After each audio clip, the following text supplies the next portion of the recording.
folks. Good afternoon, good evening, good morning, etc., etc. How's everybody doing? I'm just going to need a quick moment to get some things set up on the back end, but we should be good to get started in just a couple minutes.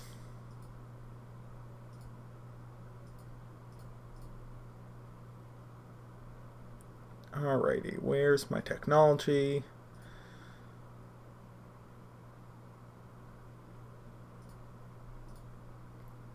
That's not the window we want. Alrighty.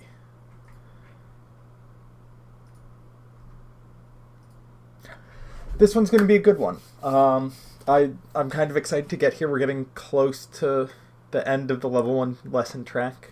Bringing it all together, talking about all of the elements in rules and policy knowledge and logistics. This is really going to be one of the first logistics lessons.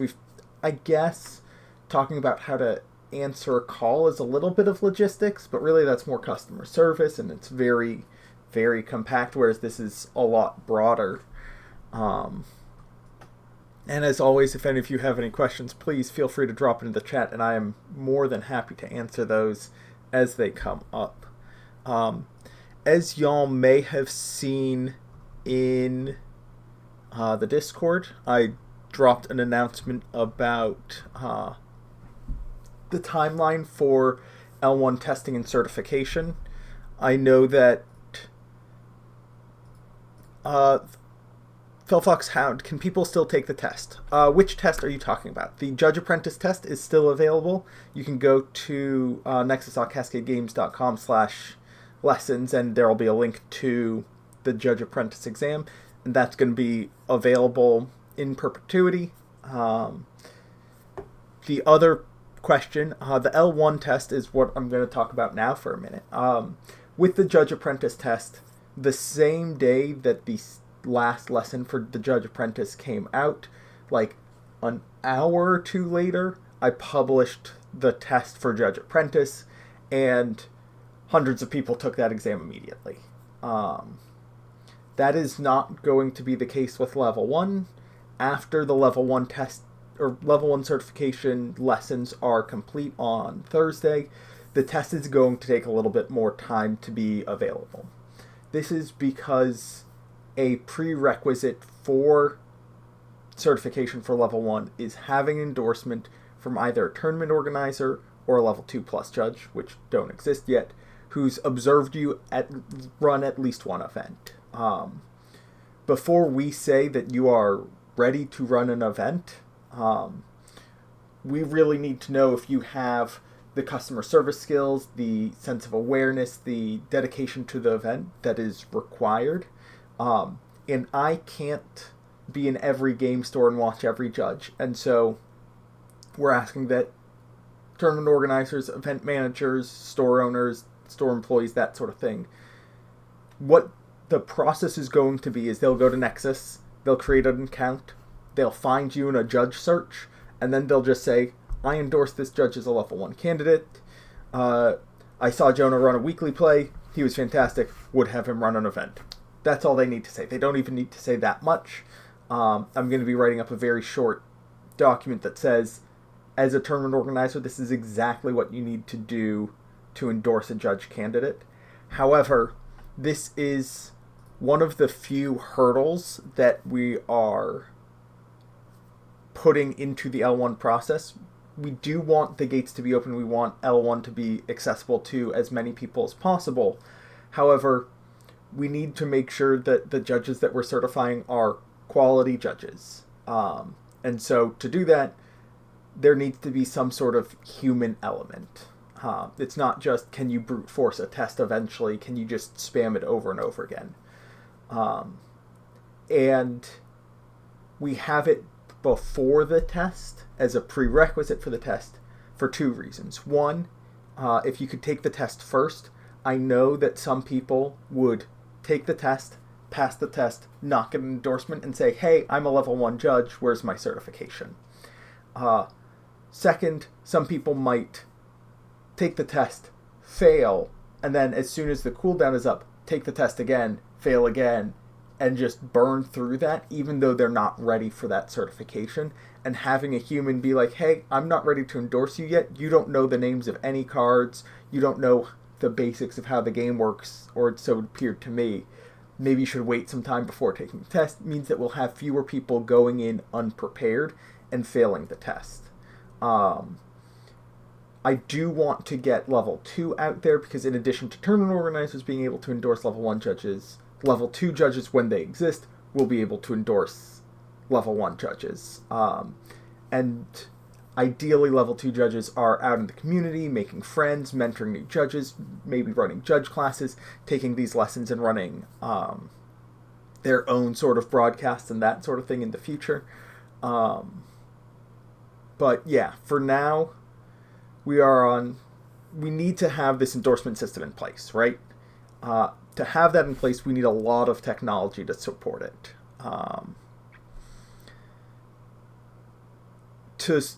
To make that technology work, and I'm going to get to your sassy questions in a second, Tennessee Feet Monk, because I have an answer for you.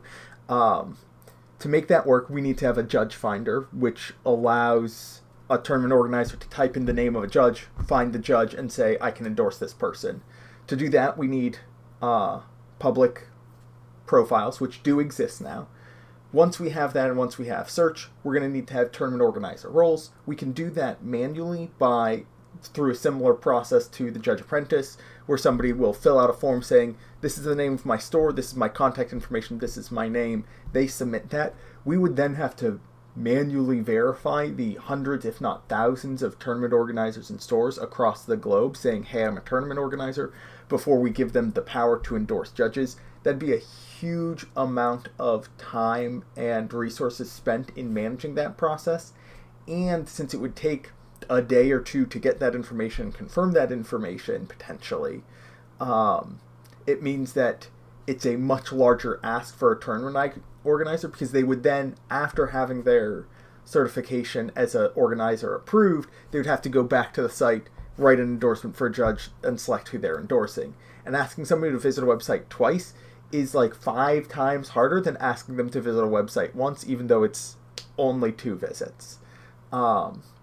The other thing that we want to do for level 1 is build the testing into Nexus itself. This is something that we're pretty confident that we're going to be able to have done in a relatively short time period.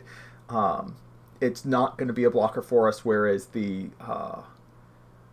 getting a database of stores is a little bit of a blocker for us. But having the testing on the website, one, means that I don't have to manually copy stuff from a spreadsheet into the back-end database and then say, okay, these people are all Judge Apprentices, or these people are all level 1s.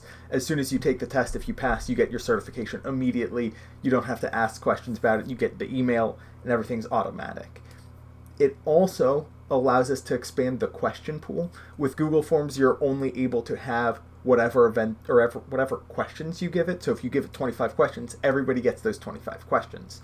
With test-taking software that we're going to be able to put on the website, what I can do is create a set of 50 questions or 75 questions, and each user will get a set of 17 rules question, 4 policy question, 4 logistics questions, and that'll make the L1 test. And so every candidate gets a unique test, and it means that once you take the exam, if you don't pass, you're able to take it again after a short cooldown period, wherein you'll study and catch up on your rules knowledge.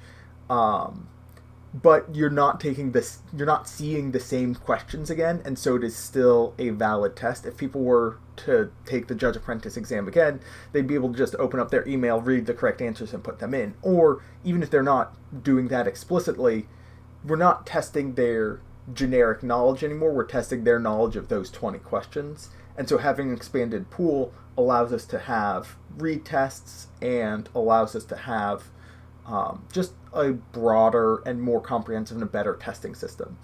Let's see. So retests, immediate verification. There was something else about having testing on the website. Cooldowns, I think. Yeah, cooldowns are part of it. On Google Forms, there isn't a way to say you can take this 6 months or 3 months or 2 months or 1 month after you take it the first time. It's just either people can resubmit results or they cannot.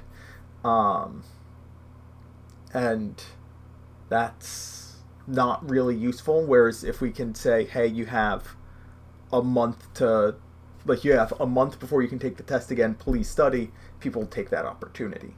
So we'll have testing, we'll have TO roles, we'll have a judge search, and the final thing that we're going to have ready for level 1 is reviews and recommendations. This is fundamental for tournament organizers being able to endorse judges, the ability to write something about somebody else and submit it to them privately. This is also hugely important to, I think, the health of the judge program as a whole. The ability to write and receive reviews is incredibly powerful. The ability to write and to give and receive feedback is hugely important. That's what the next lesson's about, all about giving and receiving feedback, particularly critical feedback. We have a lot of people who are very good at judging, and some people are very good at rules, some people are very good at logistics, etc., etc.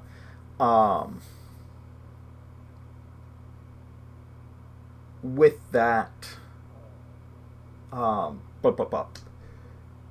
with that, we're going to be able to provide feedback to each other, and the program as a whole is going to grow. Now, to questions that happened. Tennessee Feet Monk asks, in a little bit of a sassy way, who endorsed me? I'm going to say that FFG endorsed me by having me in this position. Having spoken with the people who run OP, the people who write the rules, they're comfortable with me being here. We'll see how far I get on that, in addition to my significant experience coming from Magic. But yes, let's see, what else do we have? Tennessee Feet Monk also says Apprentice is not a prereq for L1, correct? And yes, Apprentice is not a prerequisite for level 1. You can go straight from uncertified to level 1. Apprentice is just there for people who want to whet their appetite a little bit as a practice run, or if they're just like, hey, I care about rules, whereas L1 cares about policy and event logistics. JFreak says, maybe recreate the test every month with a different URL. The submissions would be allowed in the future iterations of the test, even if it was the same. I think the issue that's... I think that doesn't necessarily solve the problem of a cooldown, because if I, say, took the test today, failed, and then there was a new test available November 1st, I'd be able to take that on a 2-day cooldown rather than an actual full month cooldown. Recreating the test like that is suboptimal. And it would work to a degree. But I'd rather have a comprehensive system that actually tracks the user's testing period. What else? Humble Greek says, if I work for a TO or game store, am I still able to get endorsed by them? So yeah, while there is some potential for bias there, the question really is, does this store think that you'd be good at running events? And if they say yes, great. There isn't, for level 1 in particular, there isn't a huge amount of access that you get for that. You're going to get a number next to your name, and it means you're going to be able to run events at local game stores at the casual tier. At higher levels, it's going to be limited to a smaller number of tournament organizers and to more experienced judges.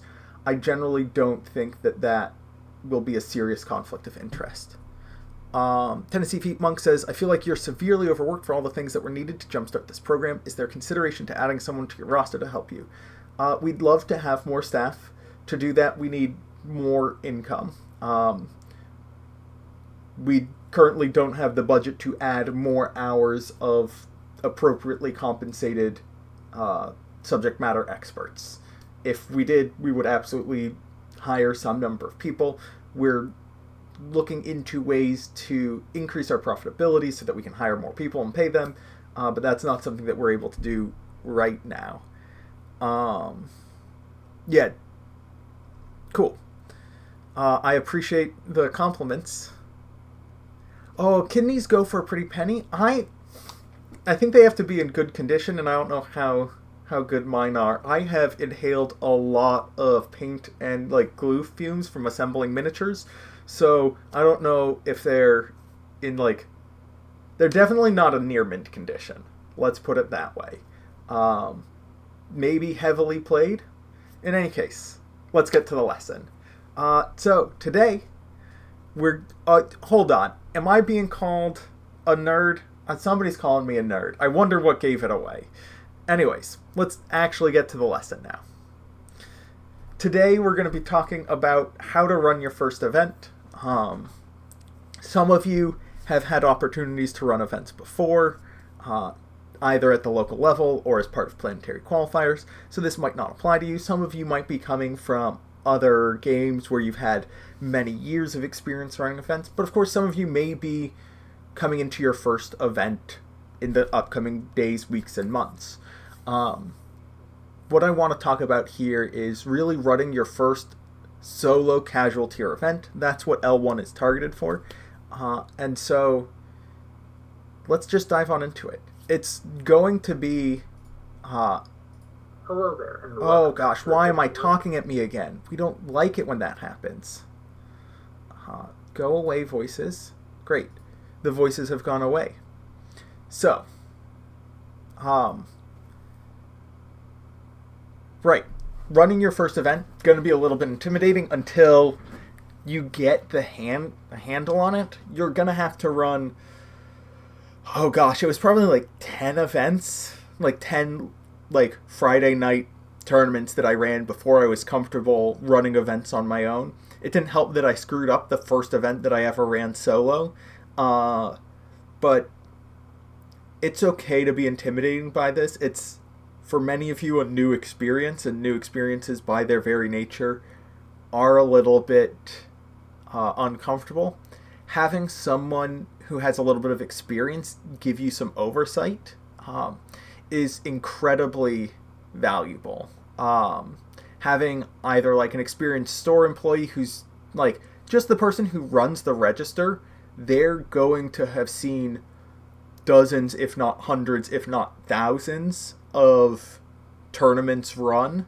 And so they'll be able to give you feedback if it's your first event or your first couple of events. If there's a judge from either Star Wars or from another game who's playing in your event, that also works. Also, players, particularly like friends or people who are part of your social circle, if you're just like, hey, I know you've been to other stores that have had judges before, you've been to events with certified judges before, I don't know how I did because it's hard to evaluate myself. Can you give me feedback? Are there things that I could be doing better? There are a lot of people there who have experience participating in events, or running events or seeing events run that can give you feedback, and they'd be able to help you out. Congratulations, McFerguson, on your first judging experience at that PQ. I do agree with Humble Greek that you writing down your thoughts on a tournament report would be hugely valuable. So far, most of the reports have been coming from head judges, and that's a lot of relatively experienced folks by and large, although some of them are coming into their first couple of events. And it's coming from a very top-down perspective, whereas being a floor judge and being a first-time judge, as well as being a fantastic resource in the Discord, getting that perspective, I think, would be incredibly valuable to a lot of people who are similarly intimidated. And I think you getting your voice out there would provide a lot of value to a lot of people. But let's talk about what we're going to talk about. So we're going to talk about how to find an event. We're going to talk about preparing for that event. We're going to talk about the things that you'll bring to that event, which is, you'll note that half of what we're talking about in this lesson is before you get to the store, pretty much. Then we get to announcements and launching the event. Then we'll talk about ending the rounds and ending the event. And from there, it's pretty straightforward.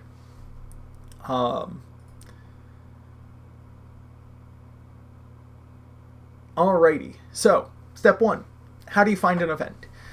This can feel like the hardest part. A lot of stores use their store employees or simply don't have judges. And so it can be difficult to find a place for yourself.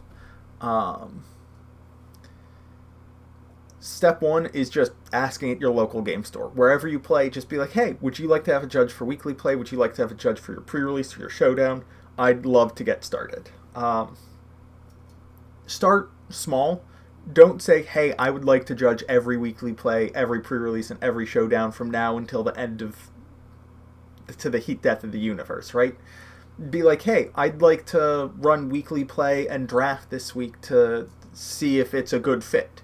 If you find value from my work, and if it's something that I find that I enjoy. Judging isn't actually for everybody, as much as I encourage everybody I know to get into judging because I found it incredibly fulfilling and valuable in my life. It doesn't actually mean that it'll work for everybody, particularly as you get started.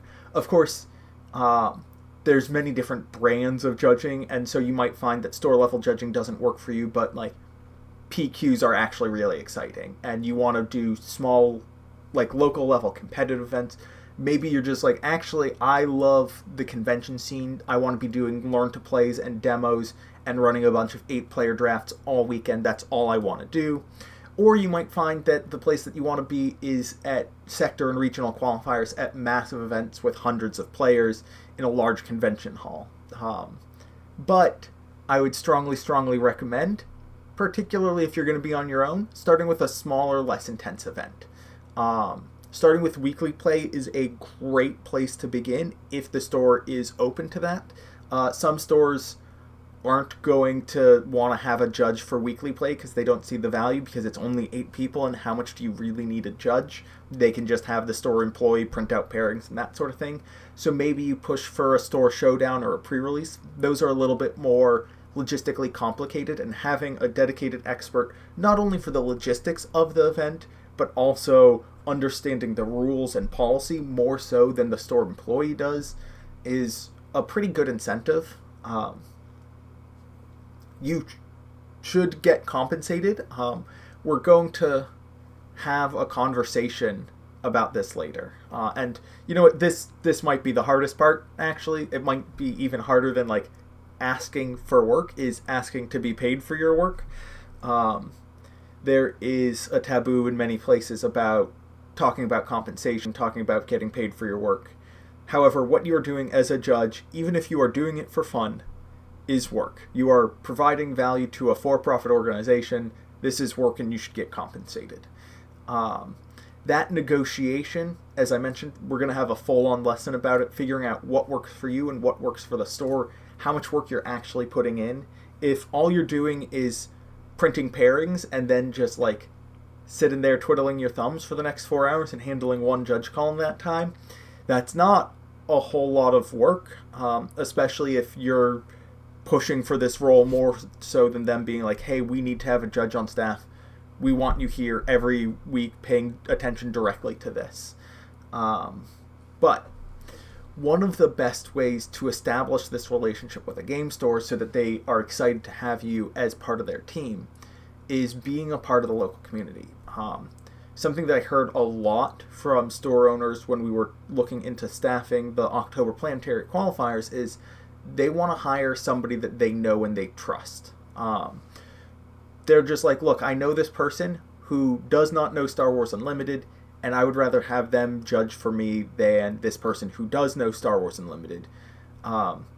Game stores are a very bespoke business. Every store is a mom and pop business. There aren't huge big box game stores. There are absolutely some game stores that have significant budgets and have a huge presence and are backed by larger companies, but game stores by and large are run on very tight margins and they live and die by their community, and a judge has an incredible impact on the play experience and can cause players to bring their friends or can cause players to quit the game and abandon the store. And so being somebody that the store knows and being somebody that the store trusts is hugely important to finding that first event.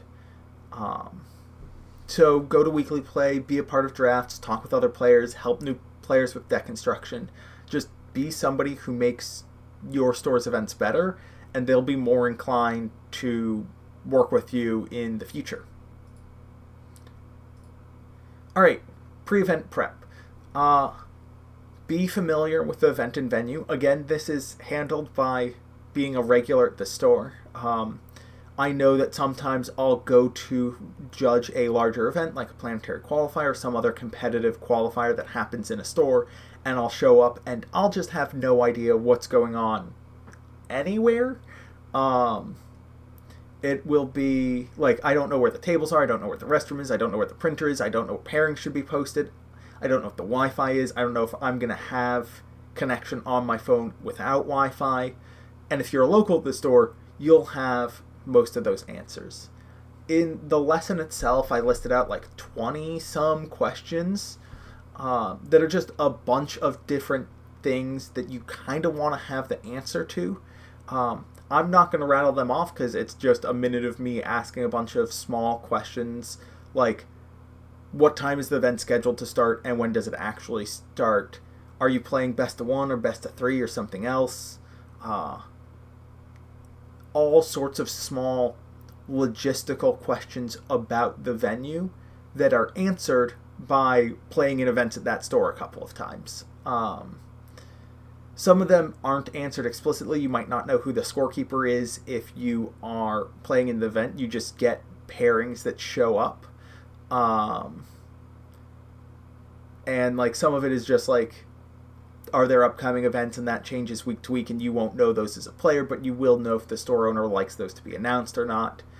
So again, playing at a store will allow you to prepare for events a lot better. Oh boy, sometimes the venue is in a different place from the LGS itself. If they don't... Oh yeah, that's a big one. Yeah. If it's going to be a place you've never been before, get there early because you're going to have a lot of questions.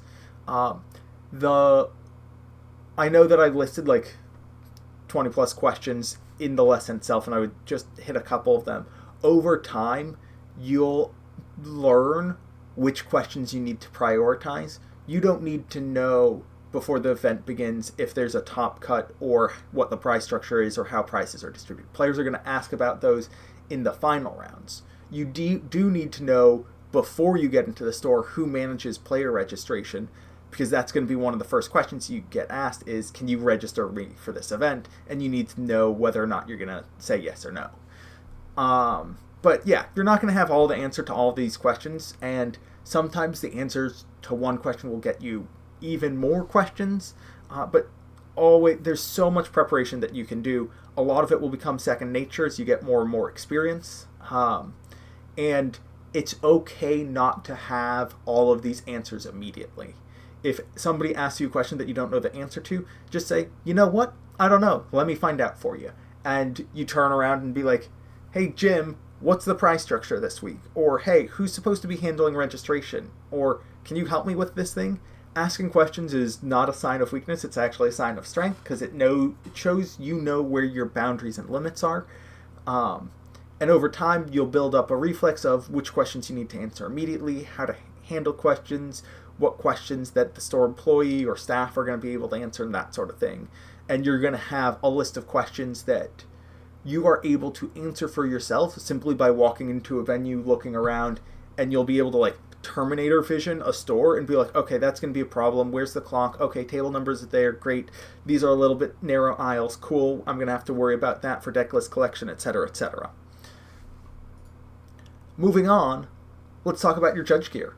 There's a lot of stuff that you can bring to events. Over time, what I've brought has been thinned down. I know some people bring some pretty intense gear. I know that some folks have like a competitive card game event in their trunk where they have like a laptop, a printer, a paper cutter, spare like ink cartridges or LaserJet cartridges, like everything you need to run an event in the trunk of their car, just because they've run enough events where they're just like, hey, the printer's on the fritz. I guess we don't have paper pairings. And they're like, nah, I have a printer in my car. We can take care of this. You're not going to need a printer for most events. Please don't buy a printer just for judging, particularly at this point in your career. Wait until you actually need one before you get one. But some other things that you should have. a Sharpie or some other marker is hugely valuable. It allows you to make signs or notations that are relatively visible. It can be a sign that says register here or submit results over there. It can be writing on the bottom of pairings what time the round ends in case you don't have a clock. It lets you make signage relatively easily and effectively in a way that doesn't break the bank. I mean, you could print out a lot of these signs, and a lot of people do. However, that means that you need to have access to a printer. Not every store you're going to have access to a printer. Some might have digital pairings and results only, which means that they just might not have a printer. Having a red pen allows you to make notes that are quickly distinguishable from printed black and white. This is primarily used on deck lists, but sometimes you have, say, an error in pairings, or you meant to give somebody a fixed seat and you didn't, but you told them you were gonna give them a fixed seat. So you can just go in with a red pen and cross out a couple of pairings and swap people around manually. If somebody's name is incorrect, or if it shows up as a string of emojis, you can cross it out on the pairings and write it in red pen. If you are have a next step notebook where you're writing stuff down, writing one note in the bulk of the note in black and just details in red is great. If you have time extension slips, which are little slips of paper that you put on a table to indicate how long a time extension is, as opposed to the full match slip, the red draws the black, red, and white draws an eye in a way that just plain old black and white doesn't as much. Notebooks, as mentioned, are incredibly valuable. It's a great way to track calls or take down other information you need. It can remind you to, say, set up fixed seating for a player, or to check a certain player's pairings of points. If a card is found at the end of round 3 underneath table 36 and 37, you're like, okay, this card belongs to one of these 4 players. You can look up those 4 players in Melee, and then at the beginning of next round, go check with those 4 players to see if any of them have sleeves that match. And you're not going to remember those players' names, and looking them up a second time at the beginning of the round when you're pressed for time is less efficient than taking a note. You absolutely don't need to have a physical notebook. A lot of people are perfectly happy taking notes on their phone. I find it so much easier to write notes in my notebook, although sometimes the notes are illegible. For my notes in Montreal, one of them was trigger-frustration, and I have no idea what I meant by frustration or frost ration. Not a clue. There's no cards that brings to mind, or tossing those words into a card lookup. No idea. So sometimes writing out whole card names is a little bit helpful, but just taking brief notes of K2SO trigger thing, that's enough for me to remember, oh, there's a question about when do you decide if they're discarding or taking damage, or R2 attack trigger was enough for me to remember that whole sequence where a player attacked with R2, resolved the trigger, and hadn't declared what they were attacking, that I rewound, what I looked into. That's all that I need for that little bit of information. Having a notebook, so handy for calls, for conversations that you have, for things that you need to follow up on, etc. Uniform. Uniforms are optional, particularly at smaller local events. At your weekly or Star Showdown or pre-release, you don't need to be in a uniform. However, if you're wearing something that is recognizably a uniform, so a judge shirt or some other sort of formal shirt with some sort of labeling or branding on it, it makes it very easy for players to recognize you and approach you, and it makes it easier for people to approach you. If you show up in a t-shirt, which I've done many times, players are just like, hey, you made the opening announcements. Are you the store employee? Are you a judge? Are you an expert? I can't tell. If you're wearing a shirt that says judge in big bold letters, they're like, I think that person's a judge. I'm going to go ask them a question. Having a box cutter, super handy. I have a little thing called a kitten claw that's I don't know, a 1/4 inch, 1/2 centimeter in length of ceramic blade. Cuts through cardboard and plastic like it's day job. I can crack open product very easily. I don't ever have to jam a pen into a box and maybe bend it in half, because I've had some pens explode on me when I tried to jam them into a box because they were not finely crafted. And just having a little quick way to open those. Of course, having like a pocket knife or something like that, also really handy. I recommend a ceramic box cutter because if you start traveling a lot, if you start flying to events, which is certainly less common, you can fly with that, whereas you can't fly with a pocket knife. There's a bunch of quality of life things you can bring. Water bottle, fidget toy, snacks, all of that. Very useful to have. I usually have like a Cliff Bar in case I miss breakfast, because I always skip breakfast. Having water on hand, whether it's... this is Obo Joe. Strongly recommend getting like a really nice fountain pen with a very fine nib to crack open your boxes. It's going to have that close to razor sharp edge, way better than like a penny Bic pen. But yeah, having just stuff that makes your life a little bit easier and more comfortable while you're working the event. I have a fidget toy that I can fidget with while I'm standing watching an event, and like it keeps my brain engaged and awake, which can sometimes be an issue on 9 or 10 round days. Also, finally, the last little bit of gear that some people like to have is a tablet. If you're able to get like a nice grip for it so you can hold on to it easily with one hand, that larger user interface allows you to interact with Melee a lot more comfortably. Some people aren't comfortable using Melee on their phone because it's such a small screen. If you're able to double, triple, or quadruple the size of the screen that you're working with, that can be a huge help for some people. I don't use a tablet because I've gotten used to working with Melee on my phone, but that might be Stockholm Syndrome more than actual comfort. Okay, so you found a store, you walked into the store, you brought your stuff. We're supposed to be talking about how you run an event. Let's actually get to it. So, while you can't play in an event by policy, you can bring a deck. You can bring your constructed deck, you can bring a Twin Suns deck, you can bring a Premier deck. If it's a pre-release, you can ask the store owner if you can grab 6 packs and build a deck. And then when somebody has the buy, just be like, hey, buy player, do you want to play me? I would like to play this game. There are several good reasons for not allowing judges to play in events. One, it eliminates any accusations of impropriety and bias. If you end up winning all the time, people are going to be like, hey, why do you get to judge and also play and also win all the time? And frequently, judges, particularly at the local level, are very invested players who know the rules extraordinarily well and keep up with the meta and are deeply invested in the game. And so they generally do pretty well at local game store events. And like, they clean up at pre-releases because they've read every single card and they know how every single card works, because they're like, if I judge this pre-release, I'm going to need to know how all 250 cards work. And so I'm going to study them more intently than anybody else.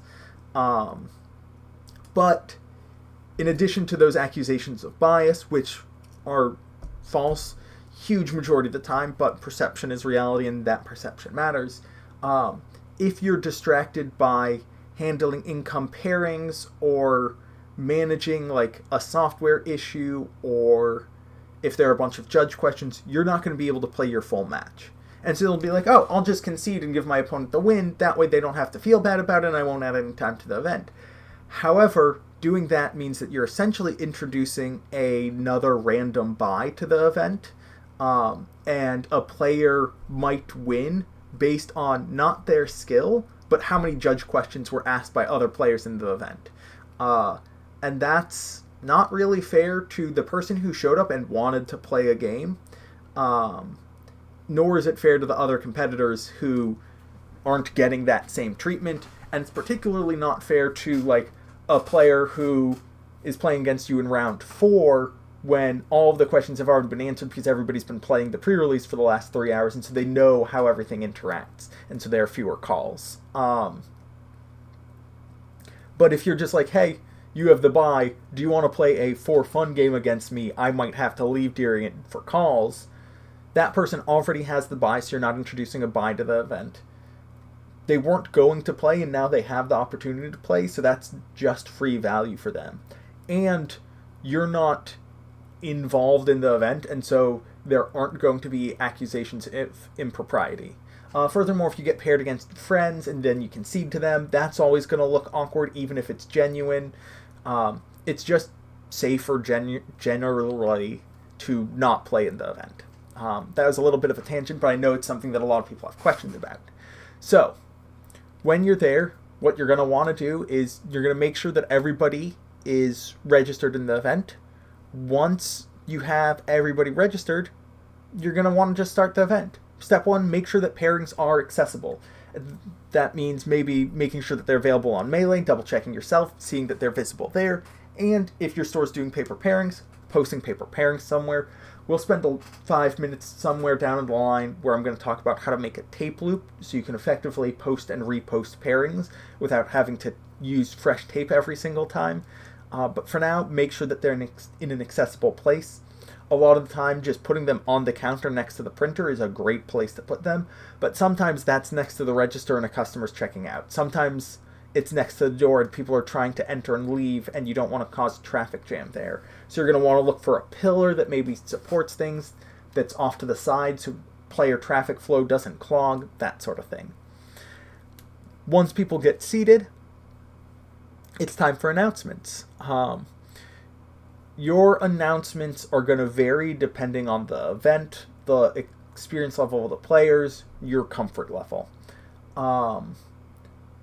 At my local game store, when I was starting to judge, one of the first sets of announcements I did in their totality was, "Attention players, me judge, you magic, ready set spaghetti."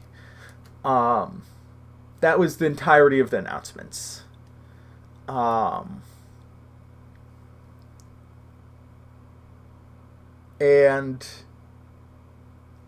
McFerguson, I see your question. We're going to talk about Melee real quick in a moment. The pertinent information for announcements is identifying yourself as a judge, giving your name, your role at the event as a judge, encouraging folks to call for a judge.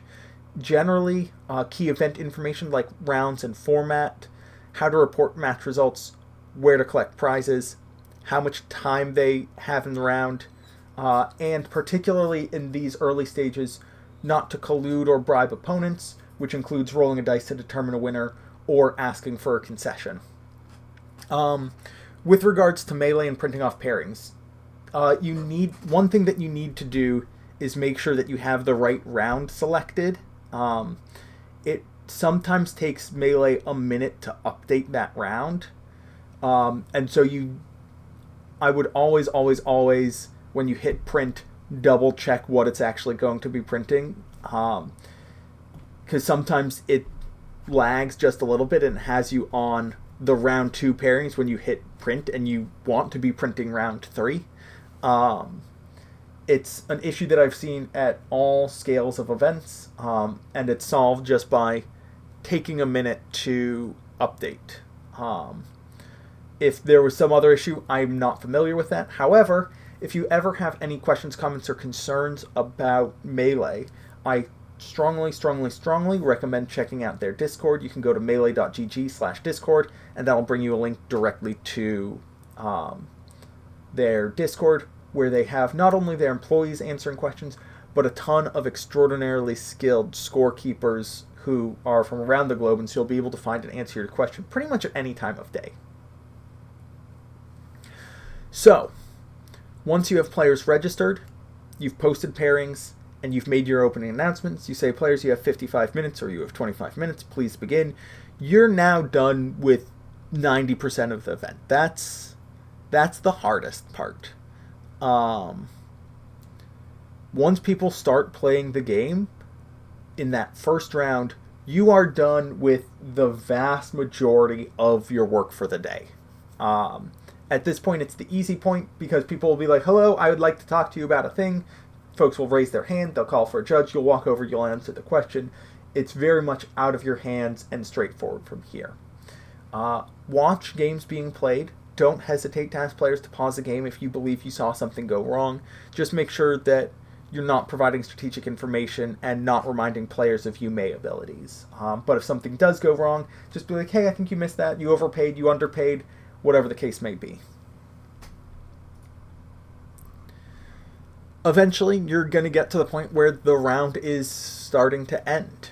You're going to want to keep an eye out for ghost matches or matches that have finished playing but haven't reported, because these are very unlikely to resolve themselves. Matches that haven't reported but are still playing, those will resolve themselves in due time. They'll finish playing and then they'll report their results, and they should go away on their own, especially if you keep an eye on them. Whereas ghosts are very unlikely to resolve themselves. Most players who are no longer at their match will presume that their result has been entered and they'll forget about it. And so you need to either identify the players and find them, or if you don't know them by name, make an announcement to that end.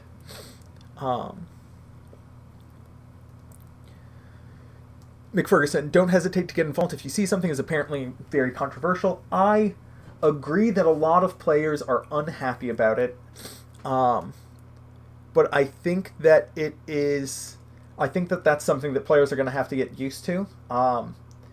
If something illegal happens, that game state needs to be corrected, and if the players aren't going to fix it themselves, the judge has to. And if a judge sees it before anybody else does, you go in and you fix it.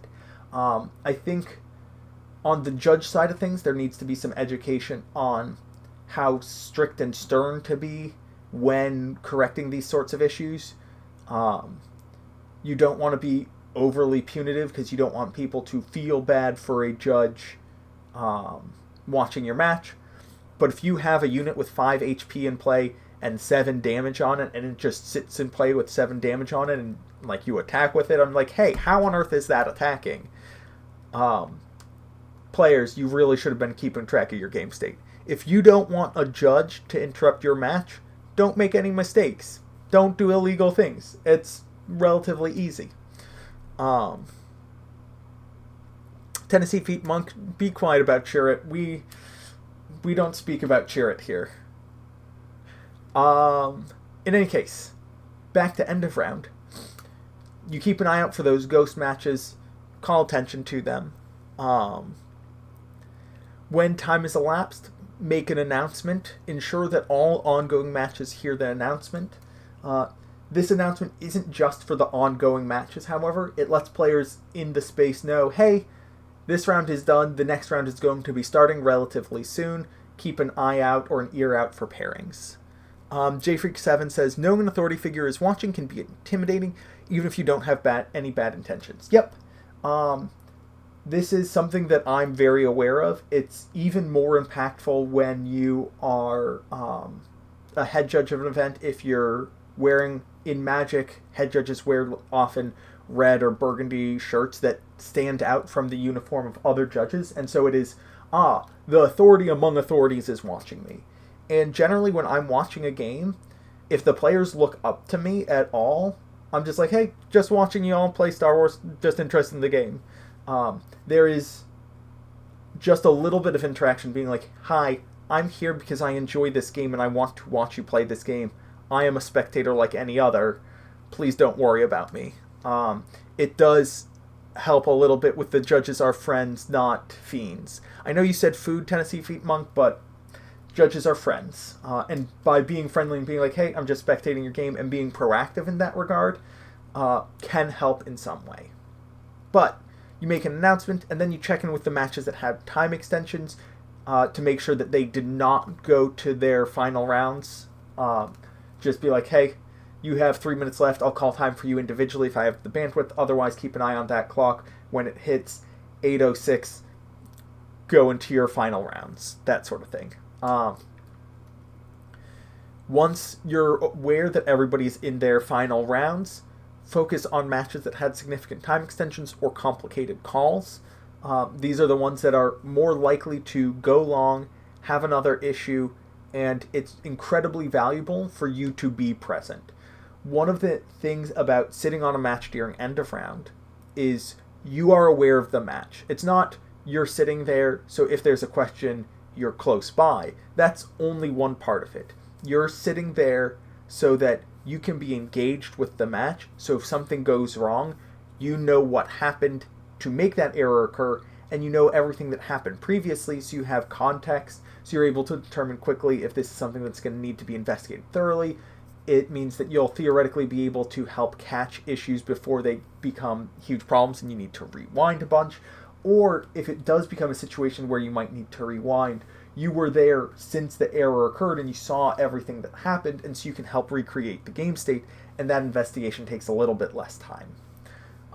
Once all of your match results are in, though, you pair the next round and do it all again. And then you do it all again, and then you do it all again, and you get towards ending the event.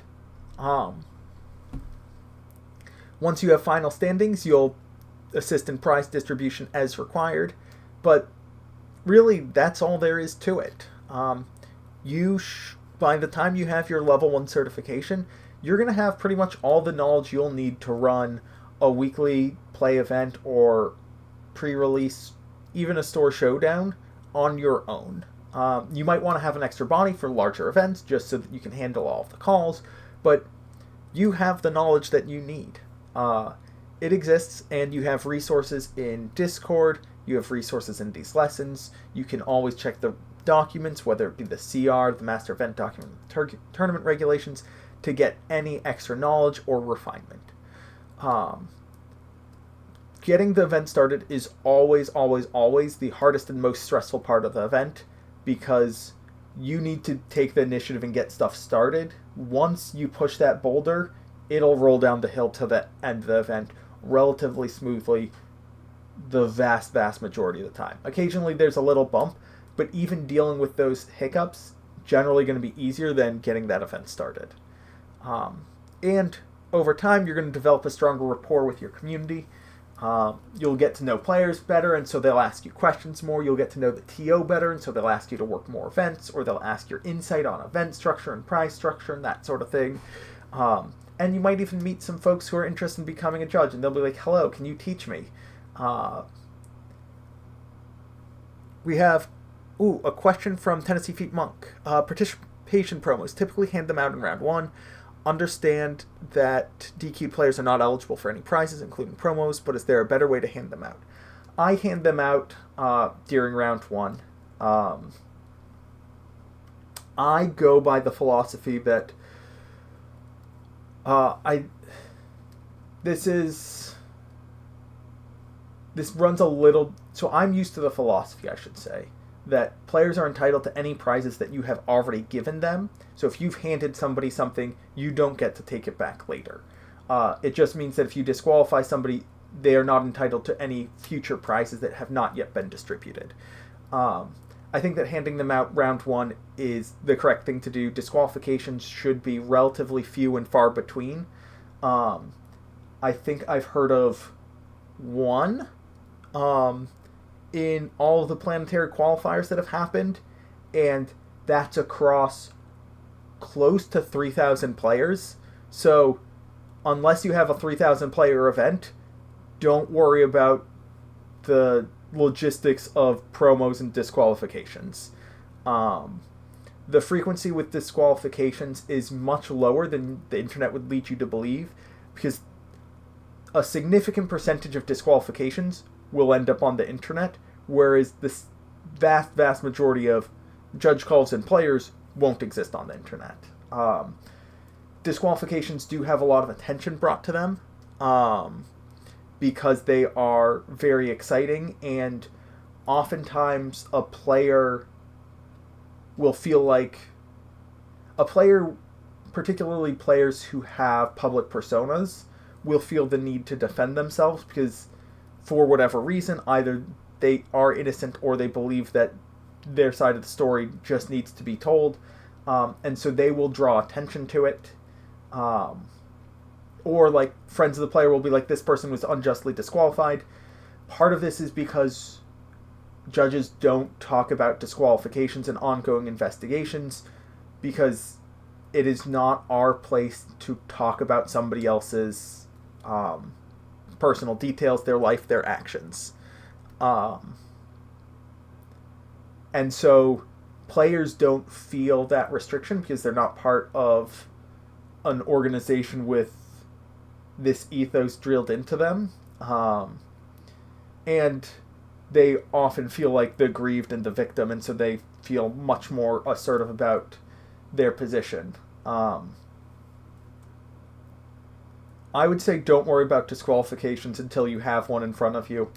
Um, I've been judging for a decade now and have been part of maybe 24 disqualifications with actually tens of thousands of players in front of me. Not last week, like a month ago now, I was one of the head judges for a large Magic event. There were 1,800 players. We played, I believe it was 14 or 15 rounds of Swiss.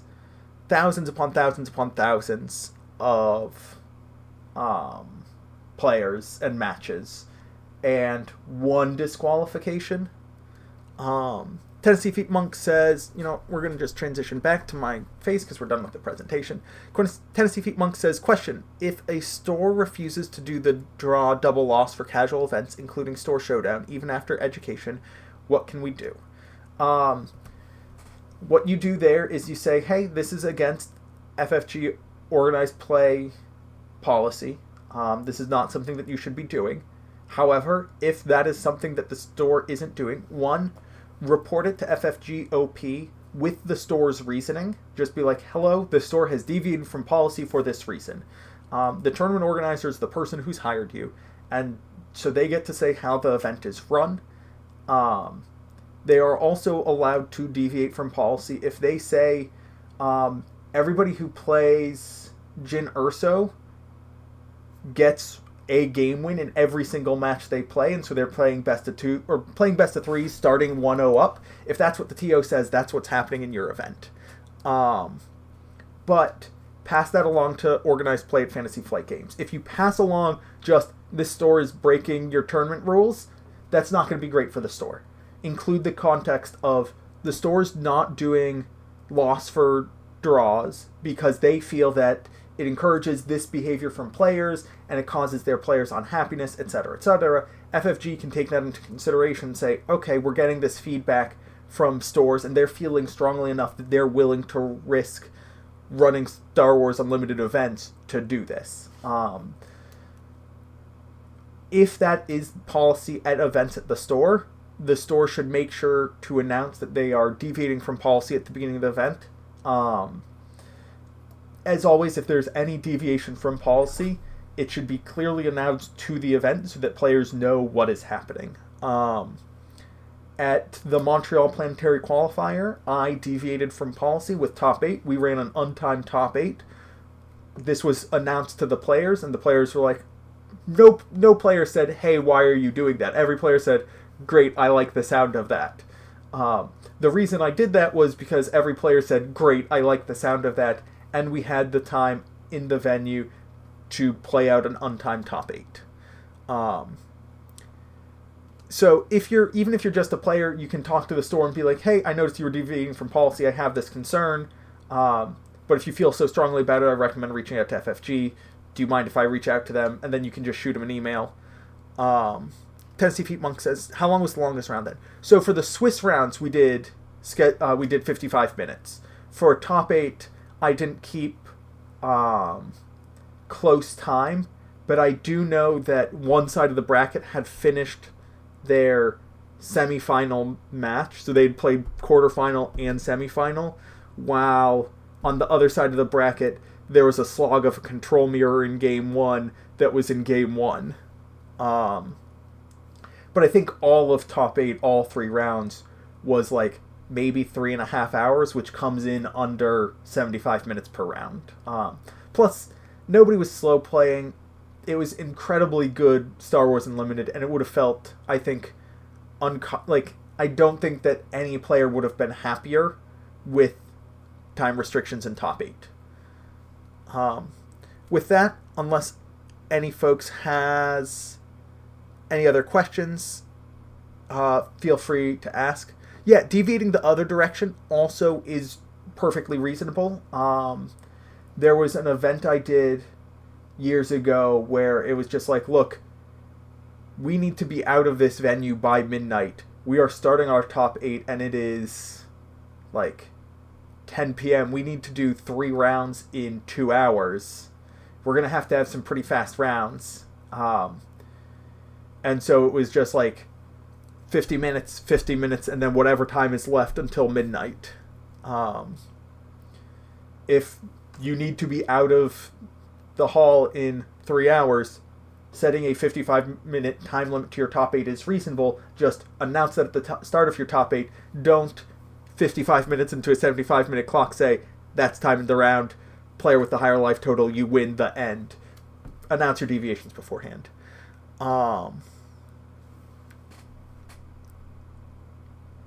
McFerguson says, it seems like the top 8 are likely to go faster usually since these are all the players who are most likely to be on top of their game to have made it that far.